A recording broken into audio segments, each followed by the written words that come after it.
Pembongkaran ratusan rumah di Kampung Cebolok, Semarang, Jawa Tengah diwarnai kericuhan.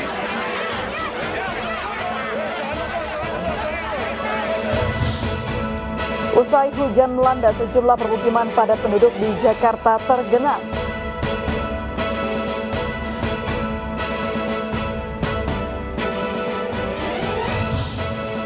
Pesta selebgram asal Makassar viral karena melanggar protokol kesehatan COVID-19.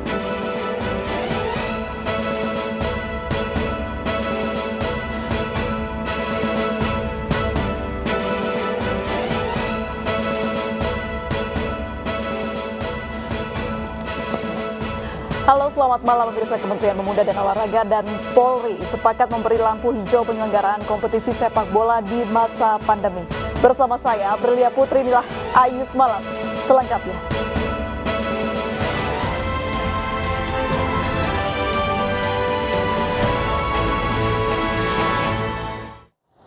Kita awal informasi malam ini, pemirsa. Pembongkaran ratusan rumah di Kampung Cebolok, Semarang oleh Satpol PP Kota Semarang diwarnai kericuhan. Warga yang rumahnya dibongkar melakukan perlawanan.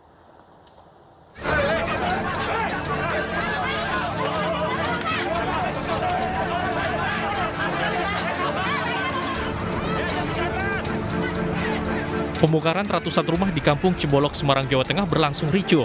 Satpol PP Kota Semarang yang dibantu ratusan orang suruhan pemilik lahan mendapatkan perlawanan dari warga.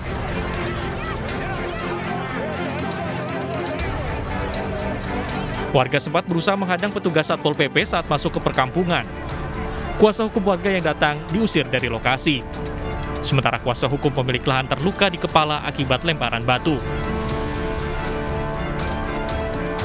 Petugas yang mengerahkan 5 alat berat akhirnya tetap membongkar 134 rumah sesuai dengan Perda. Hari ini semua, kami rasakan semua ya, karena sebetulnya proses ini sudah berjalan lama. Kita nyegel tanggal 15 Januari, kita tunda tanggal 1 Februari. Karena rencananya saat itu tanggal 9 Februari, kita undur hari ini tanggal 18. Ya kalau memang warga ini merasa memiliki bukti, silakan untuk pengadilan. Kalau orang berbeda kata semua kasihan ya, tapi kami ini menegakkan perda. Kalau hak individu tidak ada yang membantu, siapa lagi gitu loh. Maka saya sampaikan ke semua, selama saya Satpol PP, siapapun yang punya tanah dimiliki orang, laporan ke Satpol Distaru, pasti saya bongkar. Sementara itu, salah seorang warga yang bekerja sebagai pemulung mengaku tidak tahu akan tinggal di mana setelah rumahnya dibongkar. Carinya saya cuman kayak gitu, rosok-rosok kayak gitu buat makan sehari-hari. Ini udah hancur semua. Mau bagaimana jajan? Mau tinggal kemana? Tempat tinggal nggak punya. Saudara nggak punya. Cuman berdua, kakek sama nenek. Sabar itu. Tapi seperti ini tidak ada sepakatan, tidak ada apa-apa. Satpol PP Kota Semarang mempersilahkan warga melapor jika memang merasa mempunyai surat atas hak tanah yang mereka tempati. Dari Semarang, Jawa Tengah, Doni Marendra, iNews melaporkan. Pemirsa, tak kuat menanjak, sebuah mobil pengangkut sekam terguling. Jalan ambles di Tanjakan Celirit, Tegal, Jawa Tengah juga tidak bisa dilalui kendaraan besar.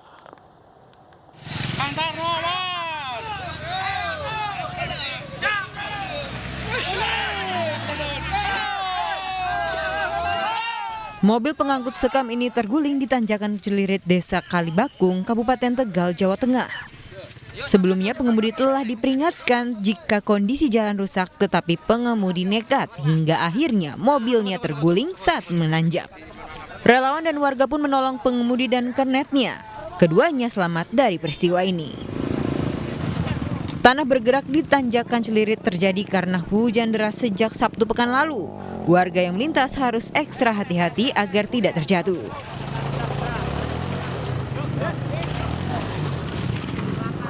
Kepala Dinas Pekerjaan Umum Kabupaten Tegal mengatakan patahan di Tanjakan Celirit masih bergerak, sehingga belum dapat dibangun permanen.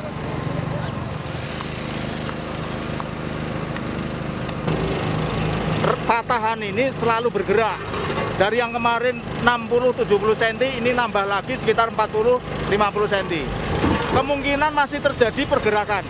Sehingga kami hanya bisa memberikan base course seperti ini dan sekitar nanti 3 sampai 1 minggu apabila tidak terjadi pergerakan lagi, baru kita tutup dengan permanen. Tanjakan Celirit ditutup untuk kendaraan besar dan dialihkan ke ruas Bumi Jaya, Batu Agung, Kalibakung, Kabupaten Tegal. Dari Tegal, Jawa Tengah, Unibar iNews melaporkan.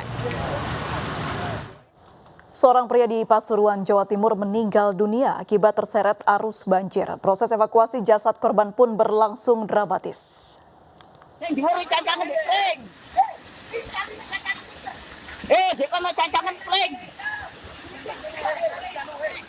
Inilah detik-detik evakuasi Abdul Fatah, warga Prigen Pasuruan, Jawa Timur yang tewas terseret arus sungai. Tapi alhamdulillah gotong royong masyarakat bersama. Korban terseret puluhan meter dan ditemukan tersangkut di batu di tebing jurang. Medan yang terjal sempat menyulitkan petugas saat mengevakuasi korban. Diduga korban terjatuh ke sungai saat sedang mencari sampah. Kemungkinan penyebabnya adalah di mana korban ini yang pekerjaan sehari-harinya adalah mencari sampah, menyusuri sampah yang berada di sekitaran saluran air, dan tidak menyadari bahwasanya arus air bertambah dan semakin deras sehingga korban terbawa arus tersebut. Kini jenazah korban dibawa ke rumah duka untuk dimakamkan. Dari Pasuruan, Jawa Timur, Jaka Samudra, iNews melaporkan. Seorang bocah 10 tahun tewas tenggelam di kolam bekas galian sedalam 8 meter di Palembang, Sumatera Selatan. Ibu korban histeris berharap putranya masih bisa diselamatkan.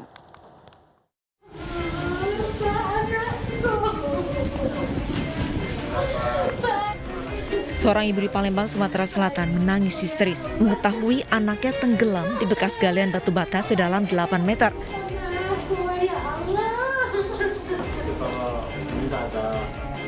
Sang ibu terus memohon sambil mencium tangan petugas medis agar anaknya bisa diselamatkan.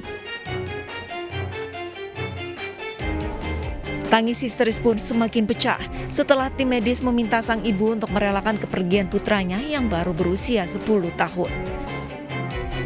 Kejadian naas ini bermula saat korban mengajak kedua temannya berenang di kolam bekas galian batu bata. Namun saat teman-temannya menyusul, mereka hanya menemukan pakaian korban di pinggir kolam. Pencarian pun dilakukan. Setelah pencarian selama 3 jam, tim SAR menemukan korban di dasar kolam dalam keadaan tak bernyawa. Lebih dominan ke tanda-tanda tenggelam. Sudah membiru atau seperti apa, Dok? Kondisinya sudah masih bagus sebenarnya kondisinya. Kalau diperkirakan sudah berapa lama dia tenggelam? Kalau melihat tanda-tandanya kurang lebih masih di bawah 4 jam. Oh, 4 jam. Usai diperiksa, jenazah Bayu dibawa keluarga ke rumah duka di Desa Sungai Rengit, Banyuasin, Sumatera Selatan untuk dimakamkan. Dari Palembang, Sumatera Selatan, Firdaus, iNews melaporkan. Permukiman penduduk di Cengkareng, Jakarta tergenang usai hujan deras melanda. Meski ketinggian air mencapai 50 cm, warga memilih bertahan di rumah. Air merendam permukiman penduduk Jalan Pulau Nangka, Rawabuaya, Cengkareng, Jakarta Barat. Banjir karena luapan kali Mukefart ini membuat ratusan rumah terendam 50 cm. Meski rumahnya terendam, warga enggan mengungsi dan memilih bertahan di lantai 2 rumahnya. Warga berharap pemerintah menormalisasi kali agar tidak terjadi banjir. Sekarang nyari kontrakan yang lebar kayak segini tuh nggak ada, susah nyarinya. Nah, Pak, ketinggian air udah sampai sini nih, Pak. Nggak mau ngungsi, Pak? Enggak. Ya kan ini masih aman. Pertama, kedua masih aman. Ini emang sengaja dirancang begini, Pak? Iya, saya rancang begini. Pak, Bapak sendiri nih, Pak, kan udah 20 tahun tinggal di sini nih, Pak. Harapannya apa sih, Pak, buat pemerintah? Ini kan apalagi daerahnya sering banjir nih, Pak. Ya, harapannya sih ada resapan ya. Ada resapan air gitu biar nggak begini terus setiap tahun. Kalau pas musim hujan. Pemirsa, genangan air di kawasan Bukit Duri, Tebet, Jakarta Selatan pada Kamis malam mulai surut. Tidak ada pemadaman listrik dan warga pun mulai membersihkan rumahnya. Berikut laporan Arbalina dan Rizky Julianto. Ya pemirsa, untuk kondisi ketinggian air yang berada di kawasan Bukit Duri, Tebet, Jakarta Selatan saat ini sudah mulai berangsur surut, di mana warga sudah mulai melakukan aktivitas bersih-bersih. Nah, saat ini saya sedang berada di salah satu rumah warga yang berada di RT 3 RW 4 yang saat ini sepertinya mereka sedang melakukan bersih-bersih. Selamat malam, Pak. Selamat malam, Pak. Mengganggu sedikit nih, lagi proses bersih-bersih di dalam ya, Pak ya? Iya, Pak. Ini dengan siapa namanya, Pak? Dengan Safrudin.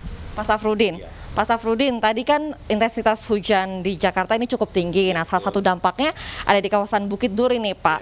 Ya, ini Bapak sudah tinggal di daerah Bukit Duri sejak tahun berapa sih, Pak? Kurang lebih 6 tahun, 2015. Kalau awal-awal tinggal di sini, enggak ya. Ini baru sekitar 2 atau 3 tahun. Itu pun kalau hujannya cukup deras itu. Kalau enggak, ya enggak. Ya itu pun kalau seandainya deras, surutnya cepat, nggak ada 1 jam surut. Artinya faktornya karena memang hujan deras, Pak. Ini faktornya karena apa sih, Pak? Apakah memang ada kali yang berada di sekitar lokasi pemukiman begitu, Pak? Kebetulan kita di sini ada kali, itu ada di sebelah sana kali cukup besar, yang di sini juga ada kali ya, selokan kecil, tapi ketemu dari kali sini kali sana, jadi kumpulnya di sini gitu. Jadi saat hujan deras memang kumpulnya di sini. Artinya penyebabnya apa, Pak? Dan harapan dari warga apa, Pak? Ya penyebabnya mungkin ya kalinya agak kecil ya, kurang lebar gitu ya. Yang kedua ya mungkin ya kesadaran masyarakat tentang sampah kali ya, membuat kali itu atau selokan jadi macet gitu. Untuk pengerukan apa memang sering ada rutin untuk melakukan pengerukan kali, Pak? Karena tadi saya mendapatkan informasi bahwa ada pendangkalan kali yang menyebabkan luapan air ketika hujan deras. Kalau pengerukan saya belum lihat ya, tapi untuk jajaran dari PPSU biasanya ikut bersihin. Baik. Terima kasih ya Pak ya, selamat melanjutkan untuk melakukan aktivitas bersih-bersihnya ya Pak ya. Ya pemirsa, tadi siang hingga sore saat intensitas hujan cukup tinggi di Jakarta, memang ini ketinggian air yang berada di wilayah Bukit Duri ini mencapai hingga 100 cm. Sehingga memang banyak pemukiman warga yang terendam genangan air, di mana dari informasi yang kami dapatkan dari sejumlah warga mengatakan bahwa salah satu faktor terjadinya genangan air di kawasan Bukit Duri ini karena adanya pendangkalan kali jadi memang lokasi sangat bersebelahan dengan pemukiman warga yang memang sudah lama tidak dilakukan pengerukan, di mana biasanya kedalaman untuk kali ini normalnya sedalam 6 meter, namun saat ini memang hanya 1,5 meter saja, dan warga mengharapkan bahwa akan adanya ataupun dilakukan tindakan lanjut untuk melakukan pengerukan kali sehingga saat hujan deras melanda ini tidak adanya luapan air dan adanya genangan air di kawasan Bukit Duri, Tebet, Jakarta Selatan. Dari Jakarta, Arbalina, Rizky Julianto, iNews melaporkan. Terbukti menggunakan narkoba, Kapolsek Astana Anyar dicopot dari jabatannya. Kami kembali usai jeda berikut ini.